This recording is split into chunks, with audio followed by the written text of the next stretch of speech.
Welcome to our video blog.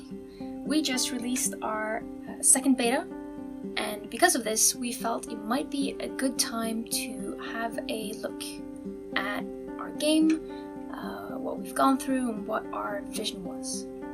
This project really started almost 2.5 years ago when Katarina and I met each other at a workshop and started talking about the potential of this game. I think we went through about 100 different ideas to try to figure out what are the elements of the story. They're about hatred, they're about ethical laziness, fates of people who experience something that no one should experience. The topic of the children of the enemy soldiers. There were some things that are true to most of their individual stories, and that is the silence and the shame, how they were very alone, how most of them grew up in single-parent families with very poor economy, and how they didn't know that they were part of a larger group. All this means that you have children who are very isolated in a hateful society and who are very dependent on the people around them. We try to look at what type of genres we had, and one of the games that we actually ended up using the most as an example was My Talking Angela, because it is a nurture game where you take care of this little kitten person. What you see from the start is the kid on the screen in a house, and you know through the whole concept that your job is to take care of the kid.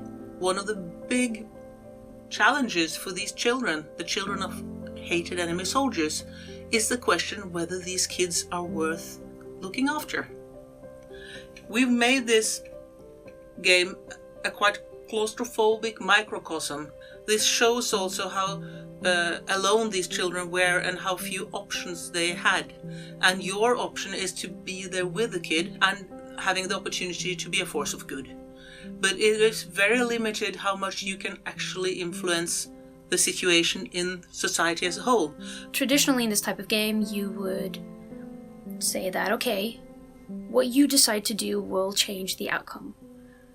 But that's not something that we could actually use in our game because we can't change the outcome. What happened to these children happened, and you can't just kind of go back and say, well, you know, if you had just done this thing or said this differently, then this wouldn't have happened to you. So instead of having your actions define what would happen in the game, we realized that it might end up being a more powerful experience if your choices would affect how the child reacted. Especially since a lot of the things that happen are actually just told to you through newspaper clippings, through a journal, through the child's own drawings. We had this happiness bar for a while, but we removed that one because we think it's more interesting to get the player to really pay attention to the body language and the facial expression of the kid. For me, what I really hope that we will achieve is for this moment, or these moments, where the player is sitting there and thinking, this is hard, what can I say? I think the difference between the mundane, the childlike, the innocent, and the kind of the subtle harshness of the environment that the player and the character is in. Hopefully that's something that we've been able to properly get through and that you'll experience when you play the game. Please test our beta, let us know. If you find some odd bugs, that's also great to hear about. There's probably some really funny ones out there, so just leave us comments. We have a Discord channel which you can subscribe to. Thank you so much for watching, and hope to see you back here next time.